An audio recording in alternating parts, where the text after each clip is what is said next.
Last Sunday was Christ the King Sunday in the church calendar. Doon po nagtatapos yung kalendaryo ng simbahan. So ngayon, nagsimula na ng panibagong kalendaryo at sa Sunday, we will formally start the season of Advent. Before I explain a little about the season of Advent, maganda yung gospel. Napansin niyo ba yung gospel na binasa? Maraming nangyayari doon sa binasa, sa salita ni Jesus na nangyayari na ngayon. My friend who is from Nazareth is here yesterday. He came yesterday. He is a Palestinian Israeli, an Arab Israeli, I should say. Nagkikwentuhan kami over the phone because I was in Laguna giving a retreat. Kinikwento niya sa akin na ang Israel laging nasa gera. Kahit sa Bible pa, lagi na siyang nasa gera. Yung mga nangyayari noon, ordinaryo na sa kanila, gigising silang, may nagpuputukan, tapos maririnig mo, boom, gagano na lang. Tapos yung sirena, kapag may mga missiles na papasok, automatic magsisirena. Tapos yung iron globe, yung kanilang shield, yung iron shield nila. It has been ordinary. Pero itong nangyayari ngayon, kakaiba. Kasi seemingly kasali ang maraming, yung kamalayan ng nangyayari sa kanila, alam ng buong mundo. Alam ng buong mundo. So, tinanong niya ako yung kanyang tinanong. Of course, siya yung Israeli, although he's an Arab, but he's an Israeli. He lives in Nazareth. What do you see about this, Brother Odi? Anong nakikita mo dito? Well, sabi ko, I have been to the Holy Land many times already. Since 1998, I go to the Holy Land. I lead. I even had a short course in Nazareth. I studied scriptures, a short course on scriptures in Nazareth. Pero sabi ko, itong nangyayari ngayon, parang nakakakilabot. Kasi, yung nangyayari ngayon, nabasa at sinabi na ni Jesus many centuries ago. Nung buhay pa si Jesus, yung binasa natin, nangyayari na ngayon. Pero nakakatuwa lang yung assurance ni Jesus na darating ang panahon, matatapos. The end will come. Definitely, there is an end for everything. Pero seemingly, Jesus was telling us, we do not know that time. Hindi natin alam yon. But notice, he was not also sowing fear. Hindi rin siya nananakot. Pag nangyayari na itong mga ito, mag-abang ka na, malapit na. Pero yung iba, tapos na eh. Namatay na eh. Kaya minsan, ang kamalayan dito, ano ba yung sinasabing katapusan kapag namatay na? Of course, yung kamatayan ng bawat tao, yung kamatayan nyo at kamatayan ko, ay isang katapusan. No? Isang katapusan yun. Pag namatay tayo, tapos na. No? Ang maraming bagay. Pero ang buhay, Kristiyano, sa Diyos, hindi pa yun ang lubos na katapusan. Yung kanyang second coming, ang lubos na katapusan. So, I was telling my friend yesterday, things like this is always a call to be prepared. Kasi minsan nawawala tayo dun eh. We are busy. Hindi naman natin iniisip lagi yung, kailan kaya ako mamamatay? Pag may sakit ka, syempre, no? Pero hindi natin talaga alam yun. So, ang tendency is we don't care. It's okay. No? Paplano tayo bukas. Bukas ito gagawin ko. Pagkatapos ng office, mag-gym ako. At dami na natin plano, okay lang yun. Minsan ang plano natin, umaabot next year, umaabot 5 years. Okay lang yun. But, it is always good that from time to time we are reminded that we do not know when the time will come. That's why we always have to be prepared. Sabi nga dito ni Jesus sa binasa kanina, when these things are happen, hindi pa naman agad-agad mangyayari. So ang isang nakikita ko rito from the gospel today that we have read, dapat lagi tayong handa. Pero paano tayo magiging handa? Dapat lagi tayong mapagmasid. Dapat naintindihan din natin, hindi pwedeng walang pakialam ang isang Kristiyano. Lalo na kayo, blessed na blessed kayo. Kayo mga nasa St. Peter. Habang nabibless tayo, dapat mas nagiging close tayo, pero hindi pwedeng wala akong pake. Kasi may kinalaman lahat ng ito. Ako dati hindi ko maintindihan, yung ang gasolina natin, tumataas, bumababa, nakadepende sa world market. At dati hindi ko masyadong maintindihan yun, pero wala kang magagawa eh. Itong mga gera ngayon, o yung mga gera nyo sa bahay. I remember my professor, the greatest wars or the battles that are happening practically every day are between our two ears dito. We also have our battles. Pero ang maganda dito, parang sinasabi ni Jesus, hindi nyo nga alam, kaya dapat lagi kayong handa. Pero paano maghahanda?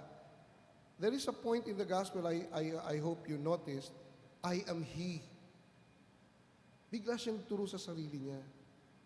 Kumbaga, kung itatranslate natin yung sa ordinaryong language, dapat nakadikit ka lang sa akin. Sikapin mong nakadikit ka sa akin. Hindi mo alam. No? Hindi ka naman maghahanda eh. No? Ayan, malapit na ako mamatay. Ang dami nating kakilala. Ako, marami akong kakilala. Tinaningan na, 6 months, 3 months.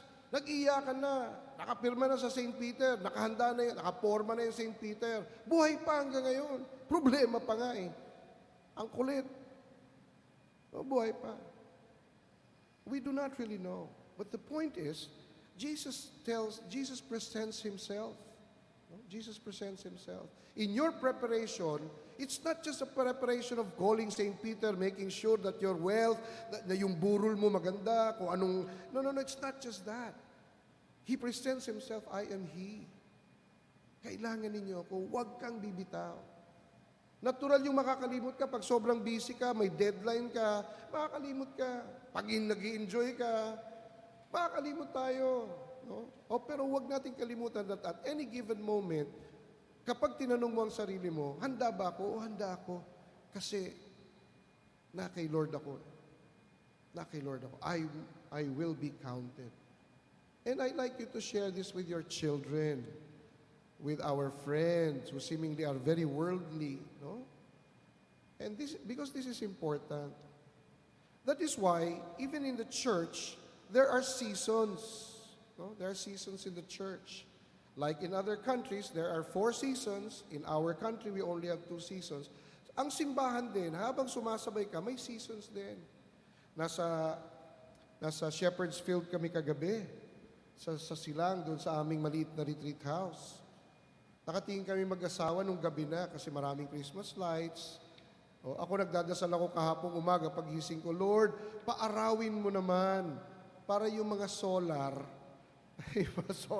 makakuha ng energy kasi magpapagabi kami para makita namin yung itsura ng aming retreat house sa gabi. Pag walang solar energy, hindi magsisiilaw yun. Kaya tuwa kami mag-asawa kagabi, kasama ko yung aking mga anak tsaka yung iba kong ka-community. Uy, ang ganda, kaya lang ang lamig. Ang lamig. Yung iba, ayaw magsilabas ng matagal doon sa field. Kasi ang lamig. Tapos may kasama kami na medyo manipis lang ang buhok dito. Ayaw magtagal, nakaganon lagi, nakasombrero. Oo, malamig. Tapos yung isa naman, sandali lang kami doon sa palabas na yung moon, tapos yung cross ng aming chapel nasa taas, may ilaw na, ganda-gandang tingnan, tapos ang lamig-lamig. Yung iba parang hindi ini-enjoy, kami enjoy na enjoy, yung iba, ayoko dyan, ang lamig. So makita mo, tinitingnan ko yung itsura ng mga kasama ko doon kagabi, tingnan mo nga naman, pag taglamig na, tingnan mo yung itsura ng iba. Pero pag mainit, tingnan mo yung itsura, iba-iba. Yung iba gusto mainit, yung iba gusto malamig. Then everybody has to prepare. So I was just thinking, even the seasons change. Even the seasons change. And when we know the season coming, we prepare for that season. Now, we are starting the season of Advent. Kasi ang lagi natin pinaghahanda bilang mga Kristiyano ay Pasko. Pakiulit nga yung salita, please. Pakilakas naman. Pasko. Ang ibig sabihin ng Pasko, Paskwa. No? Si Mrs. Paskwa. No? Paskwa, Pask. Paschal, the Hebrew word is Pesach. Pesach. Ang ibig sabihin is crossover. Pagtawid. Pagtawid. So may dalawa tayong Pasko. Pasko ng pagsilang, which we call Christmas, at Pasko ng muling pagkabuhay, which we call Easter. Muling pagkabuhay. Yung dalawang Pasko na yon, merong preparation yon. And these are also the main seasons of the church. Yung Pasko ng pagsilang, we have Advent as the preparation, the preparatory season. Yung Pasko ng muling pagkabuhay, we have Lenten season, the Lenten season as the preparatory. Ngayon, pumapasok po tayo sa Adviento. Literally, ang ibig sabihin ng salitang Advent is coming. No? And I just like to share this with you today, coming. Kung may dalawang Pasko, yun na yung coming. Yun na yung pagtawid. No? Unang pagtawid, pagtawid ng Diyos sa pagiging tao. Kasi ang Diyos at ang tao, the concept are two different things. Pero ang Diyos, tumawid at naging tao. Yun ang Pasko, crossover. The second crossover, which is isa pang Pasko, ay galing sa kamatayan na buhay muli. Ang usual, walang buhay, patay, ay buhay, namamatay. Lahat tayo mangyayari yon. Pero ang isang magandang Pasko na inaasahan natin at mangyayari sa ating mga Kristiyano, yung patay ka na, mabubuhay kang muli. Pagtawid galing sa kamatayan, pabalik sa buhay. Now, this morning, as we prepared for the Advent season, allow me to share with you three kinds of coming. The first is the coming of Jesus in history. The coming of Christ in history. Ito na yung sineselebrate natin pag Pasko. So, 2,000 years ago, may sinilang, blah, blah, blah. No? Sinilang siya sa Bethlehem, pero siya'y taga Nazareth. Malayo yun, magkakalayo yun. So, all these things we know because it is in the books. No? Everything we know. And that is in history. Nangyari po yun. Yung iba sa inyo, nakapunta sa siguro kung saan sinilang si Jesus. Hanggang ngayon, nandun yun. No? So, yung iba sa atin, nakapasyal na siguro sa kung saan lumaki si Jesus, sa Nazareth. No? Sa Nazareth. So, the coming of Jesus in history, we celebrate that every Christmas. At naghahanda tayo ng may pagpapasalamat kasi darating na si Kristo sa historya. Aalalahanin natin. The second coming is the coming of Christ in majesty. Ito yung tinatawag nating the second coming. Babalik si Kristo bilang hari pag natapos na ang panahon. Tapos huhusgahan niya na tayo. Yung mga nasa kanan, ibubukod niya parang pagbukod ng mga lambs, ng mga karnero at saka mga kambing. That was the gospel, I think, during the Christ the King. Yung mga nasa kanan at nasa kaliwa, He will come in His majesty. That is the second coming that we are preparing for. But I'd like to share with you the third coming of Christ. The third coming of Christ is the coming of Christ in mystery. Ano bang ibig sabihin ng coming of Christ in mystery? Nakikita niyo yata sa slides, ang daming iba't ibang klase dyan. Merong pamilya, merong simbahan, merong mga mahihirap, merong mga sacraments, at marami pang iba. The coming of Christ in mystery is within our time, kanya-kanya. One time, I think I shared this already with you, meron akong isang kaibigan na doktor, actually dentista siya. They had a big fight with his wife. Kaya lang, kakatapos lang nila ng weekend retreat for couples. Nagtataka siya kung bakit katatapos lang nila mag-retreat bilang mag-asawa, nagkaroon sila ng matinding away that same week. Tapos parang pumapasok na sa utak niya, Lord, ano ba to? Kung kailan naman kami lumalapit sa iyo tsaka naman kami nagkakapeste-peste. Mahal na mahal niya yung asawa niya, kaya lang talagang nanggagalaiti na siya, na mukhang napipiko na siya, natatakot siya, baka masaktan niya. Ang ginawa niya, sumakay siya ng kotse, humarurot, kaya lang hindi makaharurot kasi traffic. Sinundan niya yung traffic, wala siyang pupuntahan.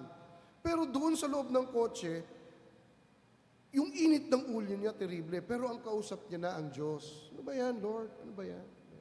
Tapos alam niyo, magandang kwento to Pagliko niya in one street, akala niya walang traffic. Ayun na naman, may traffic na naman. Kaya lang, ang nasa harap niya, isang malaking closed van. No? Closed van. At alam niyo, may nakalagay na Word of God. Word of God. Pagkabasa niya ng salita ng Diyos, alam mo, parang ang lakas nung dating sa kanya na parang yung kanyang mga agam-agam at nasa isip, kasi kausap niya ang Diyos, parang umaangal siya. Biglang yung binasa niyang nandun sa closed van na nakasulat, hindi ko alam kung medyo wrong grammar pa raw pero ang lakas ng dating sa kanya, na parang habang binabasa niya, ang liwa-liwanag, sinagot, humupa yung kanyang galit. Nagkaroon siya ng kaunting kapayapaan. Tapos nagkaroon siya ng pagninilay, and it led him, upon reading that, it led him to pray.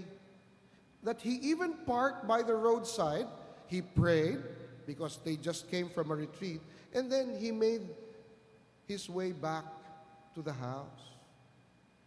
You know, this is a way of Christ coming in mystery. And I'm sure if you will only be aware, He comes in mystery in your lives many times.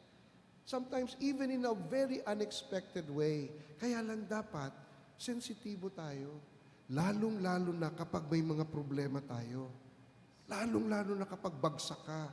Lalong-lalo na kapag hindi mo nakuha yung dapat na sa'yo. Kapag mayroong may sakit. Kapag yung inaasahan mo hindi nangyayari. Easy. Kasi malamang sa malamang, Christ can come to you in mystery. Sabi ni Saint Bernard, actually this is a very beautiful concept of a great saint, no, Saint Bernard of Clairvaux. Sabi niya, we should always be aware that Christ comes to us even in unexpected places and ways. And brothers and sisters, lalong-lalo na kayo sa St. Peter, napakapalad natin kasi at least every Monday we have a chance to sit down, to stop working for a while and give time to the Lord. Jesus comes to us, but we always have to be open. We always have to stop when we are asked to stop. When we are asked to pray, pray. We have to always give Jesus a chance. Well, some concrete ways here is Christ comes to us through the church. No? He comes to us through the church. Sa simbahan, katulad ngayon, ang salita ng Diyos pwedeng may dating sa inyo, no? Kwento. He comes to us through the family. No? Sometimes when pag nangyayari sa pamilya, may nagpa-pray over sa amin last Friday, pumunta sa bahay. I was surprised. Sabi ko sa asawa ko, why did she come here? Why did she come here? She doesn't usually come here. She meets my wife in a restaurant, in a hotel, para may transaction. Why is she here? Sabi ko gano'n. Ikaw ang sadya niya, sabi niya. Sabi ko, bakit ako? Hindi ko siya type. Sa insurance yun Hindi ko siya type kausap. Pero ikaw ang sadya niya kasi meron siyang cancer. It was found out that she is stage 4 cancer. Ang nakakatuwa dito, ang naalala niya raw kaagad kami, hindi kami close. Nandyan ba si brother? So I called my daughters and my wife. We prayed for her. And she was sobbing, she was crying.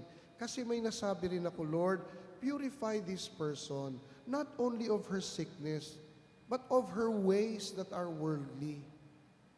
Kasi ako, malakas ang feeling ko na manggagancho ito Bagamat feeling ko lang naman yon, no? Kasi pag nagsalita, minsan parang hindi totoo. Alam mo na, pag nagbebenta ka sa sales, no? Minsan may mga sinungaling na over, no? Ako, feeling ko lang naman yun. I do not really, hindi ko naman siya inuusgan. Pero kaya medyo malayo kami kasi yun ang feeling ko. Kasi pag nagsalita, tapos mamaya, pag sumakay na siya sa kotse nila, may mga binubulong-bulong siya dun sa mga ayaw ko nung gano'n. Kasi, oops, meron tong ano eh. Bigla siyang nandun. And that was part of my prayer. And you know, she was crying. No, she was crying. Tapos bigla siyang nag-open. Talagang nakalimot ako kay Lord. Nasisilaw ako sa pera. Kung kailan niya ako binigyan ng maraming pera, parang mas lalo akong natatakam. Tapos siya, itinabi ko na, isinantabi ko na. Ngayon, stage 4 cancer ako. Wala akong ibang kailangan kundi si Lord. Kami nakikinig lang kami, that's okay. You have a chance. You will have a chance. Because God is good. Yung family now starts to pray together. Kasi ang nagsabi sa kanya yung bunso, Ma, baka yung sakit mo dahil dyan sa ibang mga ginagawa mong hindi maganda. Christ comes to us, to our children. He comes to us in many ways. He comes to us through the poor. He comes to us through the celebrations. Ito. This is a coming of Jesus in mystery. Minsan yung mga speakers dito nagkikwento parang ikaw ang pinatatamaan. No? Alala ko dati may lumapit sa akin pagkatapos ko mag-talk. Brother, nag-usap kayo ng asawa ko, no? Sabi ko, sino po ba asawa niyo? Yun! Hindi ko po siya kilala. Sabi ko, bakit niyo naman nasabi? Mukhang ako tinitira mo eh. Hindi. That is Christ's coming when we are gathered together. Brothers and sisters, Advent is coming. Advent is a season to prepare. Not only to prepare for death, but to prepare for Christ who always wants to be here with us. But please do not forget, Christ comes to us in mystery. Sometimes baka yung pagsakay nyo lang sa elevator pababa, then you have a reflection or you heard your companions in the elevator say something, minsan gagamitin ng Diyos yun. Your children, your spouse, buhay. Itong mga nangyayari, balita, He can come in many ways. But the concrete ways of Christ's coming to us is through the church, through the scriptures, through the community, through the family, and through the celebrations that we have. Amen? I hope we have this sense of always being prepared. No? Sana ang isang maalis sa atin, yung ugaling, wala akong pake. Hindi pwedeng wala kang pake. Sa mga nangyayari, sa iba, sa paligid mo, kahit papano dapat may pake ka. Hindi ko naman sinasabing pakialaman mo. Pero dapat nagdadasal ka. Dapat nagninilay ka, nangyayari ito sa kanya. It can also happen to me. The things that are happening around us can also be Jesus' way of coming to us in mystery. I have some few questions. Can you bring me to the last slide? Yes. Pag nilayan natin ito at sana mapag-usapan niyo sa opisina, habang naghahanda tayo kay Kristo sa pagdating ni Jesus, anong mga bagay ang kailangan nating itigil, iwasan o iayos bilang paghandog kay Kristo? Kasi sa Pasko, darating si Kristo, naghahanda na kayo ng regalo, I'm sure. Pero anong regalo natin sa Kanya? Consider this question. Anong mga dapat itigil, iwasan, o iayos sa ating buhay bilang handog natin kay Kristo? Let it be our offering. He doesn't need your gifts. This is what He needs. Of course, I hope you start thinking of at least 3 things that you can do for your family this Christmas that is different from the usual upang mas manaig ang pag-ibig ni Kristo sa ating pamilya. Think of 3 things that you can do for your family. Aside from the usual things you do, giving gifts, think of 3 things that you can do so that you can lead your family to Christ. Kasi sana ako, ang assumption ko, pag St. Peter yan, kahit papano, maka-Diyos. Hindi bastos, hindi bobo, hindi tanga, nakakaintindi. Amen? Kaya lang minsan nagtataka ako, pati pagtaas ng kamay, mukhang hirap na hirap kayo Ha? Pero hindi bali, bahala na kayo ron. Pero ang St. Peter yan ay napaka-blessed. That is known everywhere. Ako, I speak about you. I speak about the company. How blessed you are. Because I was somehow there when in the humble beginnings of St. Peter, I saw that if you put God first, things will go well.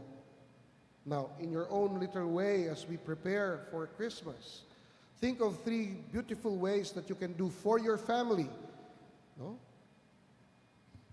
That will draw them closer to Jesus Christ. That will somehow show us well that here in St. Peter, we are also drawn to the Lord closer and closer. Thank you for joining us. View our past broadcast on the St. Peter Community YouTube channel and St. Peter Community Facebook page. Don't forget to like, to share, to subscribe, and hit the bell so you can be notified on our upcoming activities. Maraming salamat po at laging tandaan, unahin natin lagi